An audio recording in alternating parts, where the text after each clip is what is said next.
step by step. That's how we'll get through this. One foot in front of the other. We've already finished one tape, both sides, so stick with me. Things get better, or worse, depending on your point of view. I know it may sound like it, but I wasn't completely alone the beginning of my freshman year. Two other freshmen, both featured here on Hannah Baker's Greatest Hits, were also new to the area. Alex Standall and Jessica Davis, and while we never became close friends, we did rely on each other those first few weeks of school. With 1 week left of summer vacation, Miss Antilli called me at home to see if I'd meet her at school. A little new student orientation, she said. In case you don't remember, Miss Antilli was the guidance counselor for students with last names beginning A through G. Later that year, she moved to another school district, which is very unfortunate, as it turns out, but that is for a later tape. If she had told me the real purpose of our get-together was to introduce me to another new student, I wouldn't have gone. I mean, what if we had nothing in common? Or what if I thought we had nothing in common, but she, the other student, thought we did? Or what if the opposite happened and I thought we could become friends, but she didn't? So many things could have gone so horribly wrong. But the other girl was Jessica Davis, and she didn't want to be there any more than I did. We both expected Miss Antilli to spew a bunch of psychobabble at us. What it means, what it takes to be a great student, how this school is made up of the best and the brightest in the state, how everyone is given the same opportunities to succeed if they're willing to try, but instead, she gave each of us a buddy. The moment Miss Antilli told us why we were there, Jessica and I turned to each other. Her lips parted as if she wanted to say something, but what could she say with me sitting right there? She felt blindsided, confused, lied to. I know that's how she felt because I felt the same way, and I'll never forget Miss Antilli's reaction. 2 short, drawn-out words. Or not. And here, to the best of my memory, is what we said. Me. I'm sorry, Miss Antilli. I just didn't think that's why you called me in here. Jessica. Me neither. I wouldn't have come. I mean, I'm sure Hillary and I have things in common, and I'm sure she's a great person, but me. It's Hannah. Jessica. I called you Hillary, didn't I? Sorry. Me. It's okay. I just thought you should know my name if we're going to be such fabulous friends. And then the 3 of us laughed. Jessica and I had very similar laughs, which made us laugh even harder. Miss Antilli's laugh wasn't quite as heartfelt. More of a nervous laugh. But still a laugh. She claimed to have never tried matching up friends before and was doubtful she ever would again. But guess what? After the meeting, Jessica and I did hang out. Very sneaky, Miss Antilli. Very sneaky. We left campus, and at first the conversation felt awkward, but it was nice having someone to talk to other than my parents. We walked past my turnoff, but I didn't say anything. I didn't want to stop our conversation, but I also didn't want to invite her over because we really didn't know each other yet, so we continued walking until we reached downtown. I found out later that she did the same thing, walked past the street where she lived in order to keep talking with me. So where did we go? E7 on your map. Monet's Garden Cafe and Coffee House. Neither of us were coffee drinkers, but it seemed like a nice place to chat. We both got hot chocolate. She ordered it thinking it would be funny, but me, I always order hot chocolate. I honestly don't remember much of what we said that afternoon. Do you, Jessica? Because when I close my eyes, everything happens in kind of a montage. Laughing, trying hard not to spill our drinks, waving our hands while we talk. Then, at one point, you lean across the table. I think that guy's checking you out, you whispered. I knew exactly who you were talking about because I'd been watching him as well, but he wasn't checking me out. He's checking you out, I said. In a contest of who's got the biggest balls, all of you listening should know that Jessica wins. Excuse me, she said to Alex, in case you haven't figured out the name of the mystery man. But which one of us are you checking out? Alex blushed. I'm talking an all the blood in his body rushing up to his face kind of blushed, and when he opened his mouth to deny it, Jessica cut him off. Don't lie. Which one of us were you checking out? At that moment, I would have paid dearly for Jessica's friendship. She was the most outgoing, honest, tell-it-like-it-is girl I'd ever met. Silently, I thanked Miss Antilli for introducing us. Alex stuttered, and Jessica leaned over, letting her fingers fall gracefully onto his table. "Look, we saw you watching us," she said.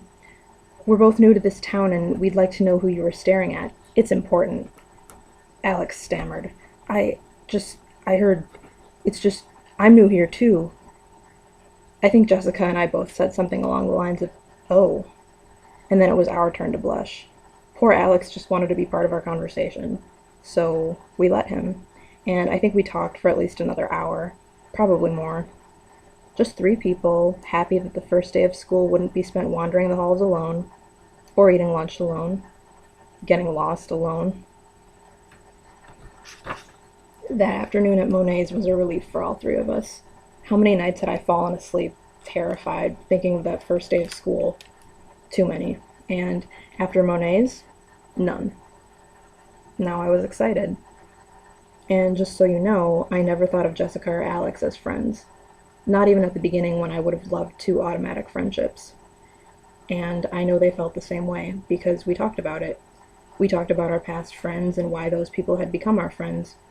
We talked about what we were searching for in new friends at our new school. But those first few weeks, until we each peeled away, Monet's garden was our safe haven. If one of us had a hard time fitting in or meeting people, we'd go to Monet's. Back in the garden, at the far table to the right. I'm not sure who started it, but whoever had the most exhausting day would lay a hand in the center of the table and say, "Ollie Ollie Oxenfree." The other two would lay their hands on top and lean in. Then we'd listen, sipping drinks with our free hands. Jessica and I always drank hot chocolate. Over time, Alex made his way through the entire menu. Yes, we were cheesy, and I'm sorry if this episode's making you sick. If it helps, it's almost too sweet for me. But Monet's truly filled whatever void needed filling at the time, for all of us. But don't worry, it didn't last. The first to drop out was Alex. We were friendly when we saw each other in the halls, but it never went beyond that. At least, with me, it didn't. Now down to the two of us, Jessica and me. The whole thing changed pretty fast. The talks became chit-chat and not much more. Then Jessica stopped going, and I went to Monet's a few more times, hoping one of them might wander in. Eventually, I stopped going too. Until... See, the cool thing about Jessica's story is that so much of it happens in one spot, making life much easier for those of you following the stars. Yes, I met Jessica for the first time in Miss Antilli's office, but we got to know each other at Monet's. And we got to know Alex at Monet's. And then this happened. At school one day, Jessica walked up to me in the halls. "We need to talk," she said. She didn't say where or why, but I knew she meant Monet's. And I thought I knew why. When I got there, Jessica was sitting slumped in a chair, arms dangling by her sides like she'd been waiting a long time. And maybe she had. Maybe she hoped I would skip my last class to join her. So I sat down and slid my hand into the middle of the table. "Ollie Ollie Oxenfree?" She lifted one of her hands and slapped a paper on the table. Then she pushed it across and spun it around for me to read, but I didn't need it spun around because the first time I read that paper, it was upside down on Jimmy's desk. Who's hot / who's not. I knew which side of the list I was on, according to Alex, and my so-called opposite was sitting across from me, at our safe haven, no less. Mine, hers, and Alex's. "Who cares?" I told her. "It doesn't mean anything." "Hannah," she said, "I don't care that he picked you over me." I knew exactly where that conversation was headed, and I was not going to let her take us there. "He did not choose me over you, Jessica," I said. "He chose me to get back at you, and you know that. He knew my name would hurt you more than anyone else's." She closed her eyes and said my name in almost a whisper. "Hannah." "Do you remember that, Jessica?"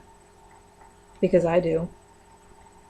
When someone says your name like that, when they won't even look you in the eyes, there's nothing more you can do or say. Their mind is made up. "Hannah," you said. I know the rumors. You can't know rumors, I said. And maybe I was being a little sensitive, but I had hoped, silly me, that there would be no more rumors when my family moved here. That I had left the rumors and gossip behind me. For good.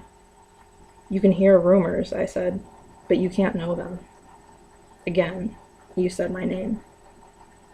Hannah. Yes, I knew the rumors. And I swore to you that I hadn't seen Alex one time outside of school. But you wouldn't believe me. And why should you believe me?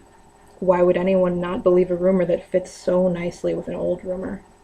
Huh, Justin. Why?